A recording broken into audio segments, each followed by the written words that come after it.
بسم اللہ الرحمن الرحیم۔ شروع کرتا ہوں اللہ تعالیٰ کے نام کے ساتھ جو بڑا مہربان نہایت رحم کرنے والا ہے۔ ام المؤمنین عائشہ رضی اللہ عنہا کہتی ہیں کہ ایک شخص نے رسول اللہ صلی اللہ علیہ وآلہ وسلم سے اندر آنے کی اجازت طلب کی تو آپ نے فرمایا اپنے خاندان کا لڑکا یا خاندان کا آدمی برا شخص ہے، پھر فرمایا اس سے اجازت دے دو۔ جب وہ اندر آ گیا تو آپ نے اس سے نرمی سے گفتگو کی۔ اس پر عائشہ رضی اللہ عنہا نے کہا اللہ کے رسول، آپ نے اس سے نرم گفتگو کی حالانکہ آپ اس کے متعلق ایسی باتیں کہہ چکے تھے۔ آپ نے فرمایا لوگوں میں سب سے برا شخص اللہ کے نزدیک قیامت کے دن وہ ہوگا جس سے لوگوں نے اس کی فحش کلامی سے بچنے کے لیے علیحدگی اختیار کر لی ہو یا اسے چھوڑ دیا ہو۔ انس رضی اللہ عنہ کہتے ہیں کہ میں نے کسی شخص کو نہیں دیکھا جس نے رسول اللہ صلی اللہ علیہ وآلہ وسلم کے کان پر منہ رکھا ہو، یعنی کچھ کہنے کے لیے، تو آپ نے اپنا سر ہٹا لیا ہو یہاں تک کہ خود وہی شخص نہ ہٹا دے، اور میں نے ایسا بھی کوئی شخص نہیں دیکھا جس نے آپ کا ہاتھ پکڑا ہو تو آپ نے اس سے ہاتھ چھڑا لیا ہو یہاں تک کہ خود اس شخص نے آپ کا ہاتھ نہ چھوڑ دیا ہو۔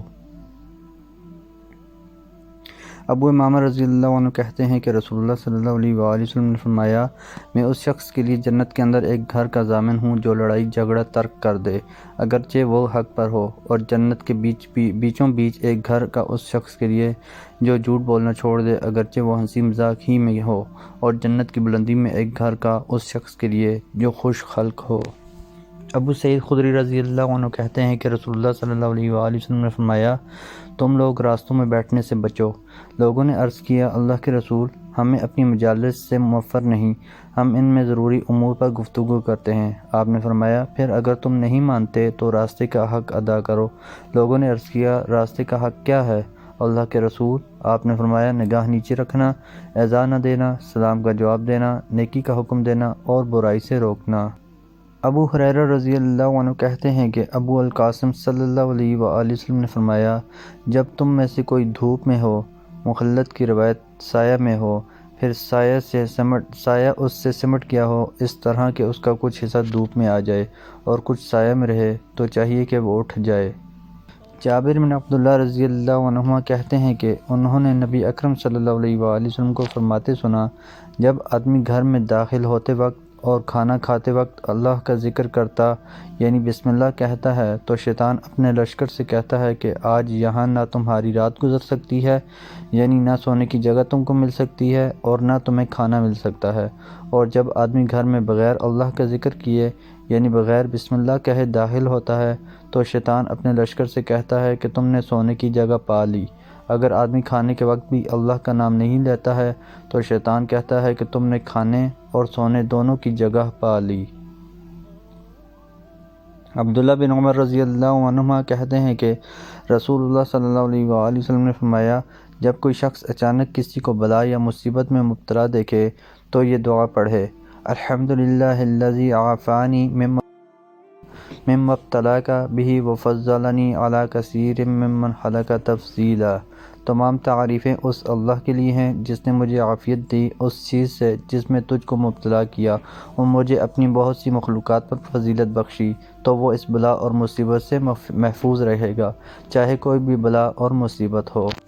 عبادہ بن صامت رضی اللہ عنہ کہتے ہیں کہ میں نے رسول اللہ صلی اللہ علیہ وآلہ وسلم سے اللہ تعالیٰ کے فرمان لہم البشری فی الحیاۃ الدنیا وفی الآخرہ، ان کے لیے دنیا کی زندگی اور آخرت میں خوشخبری ہے کے بارے میں سوال کیا